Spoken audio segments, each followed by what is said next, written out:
Teachers are losing it. They are mass quitting. And honestly, we're all sick of it. Oh yeah, here we go. I was tired of showing up to work every single day, knowing that some kid someday was going to be seriously hurt from another kid, and there was nothing that I could do about it. I prevented a kid from being beaten. I prevented a girl from being smashed in the head with an iPad. I was tired of getting hit. I was tired of being disrespected every single day as if I was nobody standing there. I wasn't a authority because there was nothing to stop them from doing anything. They don't suspend, they don't expel, because that makes them look bad. It makes the numbers look bad. It's the system. The system is broken. It's a Title I school. They get food. You know what happens at the end of the day? If they don't eat the food, even though it's unopened, they throw it in the trash. The system is broken. I was tired of watching the good kids, the great kids who had a great family life, be sucked into the negativity and the bad behavior and the overall thought that school doesn't matter. Who the hell cares? I'm just here to hang out with my friends. I was tired of not being able to get in touch with any parent ever. The ones that I needed to talk to, at least. I was tired of being told every single time, just document it, just write it down, just document it, just document it, just document it, and nothing gets done. You're just documenting for no reason. I was tired of saying you have detention and being laughed at, knowing that they're not going to show up to the detention and then nothing else is going to happen and I can't reach home. So then what am I supposed to do? They don't care about their grades either. And this was not all of them, because it's not just that. It's also finding out from another teacher that one of the girls who said to me, I don't think my mom loves me. And when I told her and assured her that that was never the case and that couldn't be the case, and I talked to the teacher and she said she's seen them together and that might be the case. And during the pandemic, when the little girl would always send me emails at 1 a.m., left alone by herself, later finding out that she would get hit, having to report it to DHS, and then finding out that that girl no longer was allowed to come to my class by her mom, and that the last thing that I had heard was she got her Christmas taken away for telling me the system is broken. I left because I cared too much to watch it anymore. And I give so many teachers credit that can continue to show up with a smile on their face in that. Not the hour commute either. It was the hardest thing that I ever did to leave. And now a day goes by where I don't think about how they're doing. And how hard it was to walk away because I finally chose myself. I chose my mental health over them. Finally. To the teachers out there, salute you. Don't listen to people like this. Here's the truth about the entire collapsing system no one is talking about. Everyone's pointing fingers, blaming the schools, blaming the parents, blaming the screens, the economy. And the truth is, everybody's a little bit right. But the truth is, we're all just sick of a system that has forgotten we're here. When I was in first grade, I actually got to walk to my teacher's house for lunch. And that same teacher would show up at the YMCA where my mother taught lessons and would take my mom's classes. There was connection, community, and balance. Now, the schools literally look like prisons. The corporatization of the education system is the same reason that is causing nurses and other health professionals to also start mass quitting.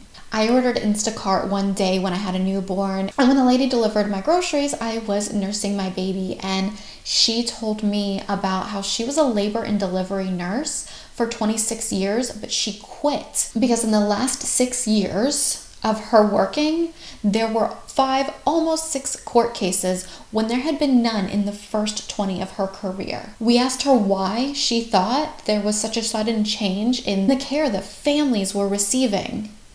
And her exact words were, the corporatization. Corporate greed is stripping the humanity away from everything. We keep trying to patch the walls. New curriculums, new technology, new initiatives, more funding, but these are just band-aids to stop us from looking at the truth. The underlying cause of a completely burnt out society. Let it all go.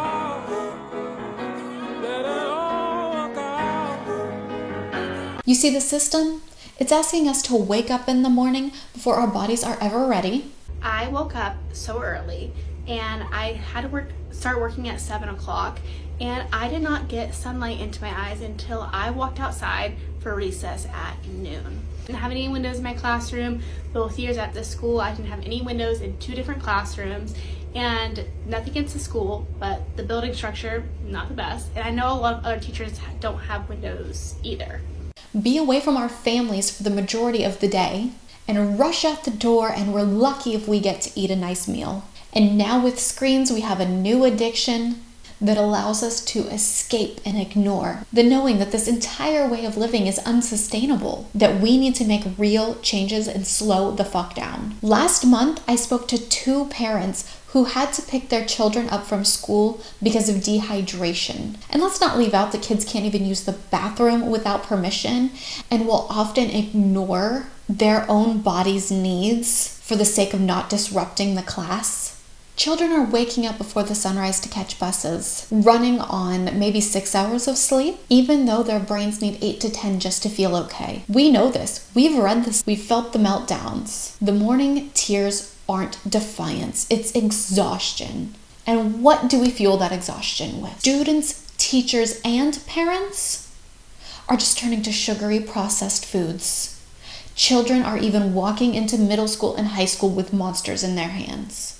And I was that kid. I had to go see the school nurse because I was so shaky because I chugged a Monster that morning, and who knows what I actually ate. And I probably really needed some lunch, but no, I had to wait till 1 o'clock to eat. I couldn't eat when my body told me it was hungry. How am I supposed to focus on academics when I'm sleep deprived, over-caffeinated, over-sugared, and hungry? And this isn't just a student issue. Parents going to work, teachers going to work, they're doing the same thing and modeling the example of this to the children. We've normalized this lifestyle that asks children to perform without rest, teachers to lead without support, and parents to nurture without any time. And we wonder why everyone feels disconnected, why we don't talk at dinner, why our kids can't focus, and why teachers are breaking down in their cars. I want you to send this video to anybody who can't understand why teachers are crashing out and quitting. I mean, they get their summers off, so like, what do they really have to complain about? I have brought visual aids. Here we go. So everything I show you on this green clipboard is going to represent when I started teaching in 2005, and everything on this red clipboard is 2025. I did not teach the full 20 years. I took 7 years off because I had children and my husband's in the military. We moved a lot. Here we go. These are actual seating charts that I found as I was cleaning out my desk today.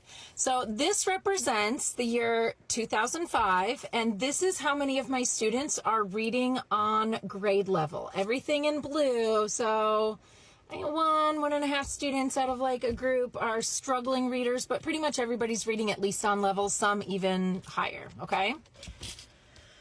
2025. How many of my students are reading on grade level? Okay, this next is an average of how many of my students failed my class. Like they are going to have to repeat this. There's no recovering. They failed. This is 2005. 0.5 student out of all of my students. This is this year. This is this year. On average, I teach about 100 students. On average, this is how many students in each class are not passing. They're going to have to take this class again. Okay, next, the orange represents in 2005, parent involvement. I always had parents either in my inbox asking about lessons, volunteering for field trips, or anything that we needed for our classroom, volunteering supplies. 2005, 2025. Where are the parents that are supposed to be involved in their school? Behavior issues. Students in 2005 that I had to like write up on referrals, call home, maybe have parent-teacher conferences for poor behavior. Out of a whole classroom, there was always like at least one bad apple, okay? 2025. Put your cell phone away. Why are you showing up to my class 15 minutes late? Don't talk to me like that. Don't call them the N-word. if there's anything that being a teacher has taught me, it's analyzing data and trends. And I just don't like the current trends. So that is why you are seeing teachers leaving like in a mass exodus, just in droves, exiting the classroom this year. And everybody wants to blame COVID. That's a small part of it. Most of it has to do with parenting, screen time. You put a cell phone in the hands of a small child and just give them unfettered access to the internet. Do you think they care about what's going on in my class? Send this to anybody out there who's like, teachers are indoctrinating our kids. Ma'am, your kid has TikTok. They have Instagram, which has a much greater influence than my geography class. I hope this helps. But let's keep it real. It's the students and the parents who are breaking down too. Our screens fill every pause now. We scroll while we eat, while we wait, while we try not to feel. Adults continue to model this behavior too. Teachers are stressed and need the dopamine. Parents feel guilty and hand the phones to their kids to make up for it. Deep down, we all know this isn't right. Humans weren't built to sleep only 6 hours and sit for 8 hours, to scroll instead of speak, to live in constant motion and never feel present. Our lives used to be built around nourishing meals and connections with family. These are the basic human needs being forgotten about for corporate greed. My first daughter went to a Montessori school, and I was so grateful for educational support, to feel like I had community that cared about my daughter. But then, when second grade came and I dropped her off on that first day of school, I got the gut punch that I was ignoring my truth. The truth that she was waking up too early, wasn't ready for a meal at home, so they would give her a muffin at school. Then she was hungry before lunch. We only had a few hours after school to spend with her before we had to do dinner and get ready for school the next day. She told me she didn't feel like part of the family anymore. I just talked to her the other day and she said she was always coming home feeling grumpy and taking it out on us and the family. And I told her I remember feeling the same way when I used to work at a restaurant. You put on that fake happy face all day, and then when you come home to a safe place, the people you love the most get the worst of you. And that's not how it should be. They took away her recess if she didn't finish her math on time. I couldn't keep ignoring that school strips our basic needs of sleep, food, water, using the bathroom, moving our bodies, and spending time with our families.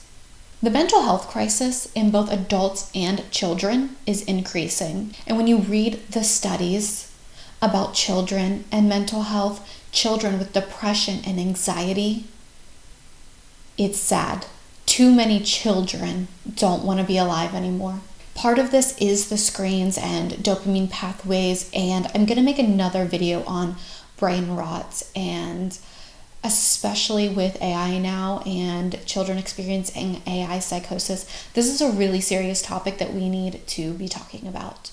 Every single one of us is burnt out and acting like we're okay. And when it comes to the school system, I know that learning can't happen in burnout.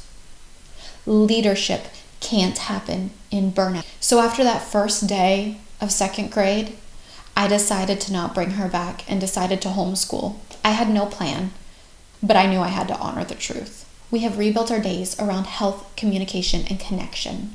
Our homeschool isn't about recreating school at home. It's about creating a home that supports a lifelong learner. We start with sunlight, not screens. We move our bodies before we try to memorize. And we connect with our children before ever trying to correct them.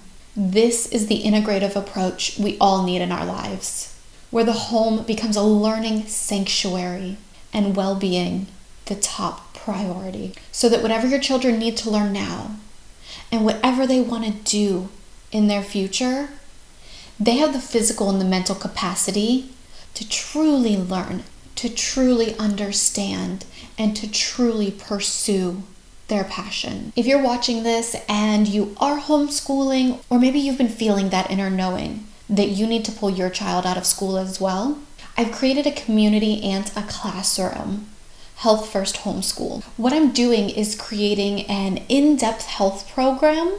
And because this is something I genuinely care about so much, and I know these are real families really struggling with sometimes very serious issues, I didn't want to just give away some free checklist. So what I did was I unlocked the first module of my premium program for you. In this first module, you'll learn the leadership and mindset skills to start implementing change in your home. You're going to get a lesson on a science-backed morning routine proven to improve focus and increase learning. The third lesson is going to cover how to pass these morning routine skills down to your children so they can implement them independently. And I'm even throwing another bonus in there for smart supplementation for the entire family. This is going to help everyone reduce stress, improve focus, and increase learning retention. You'll also find some information in there about how to win an entire free year through that Health First Homeschool program. I'm really excited to be creating a community of intentional homeschooling parents. The link is in the description below. I can't wait to connect with you there.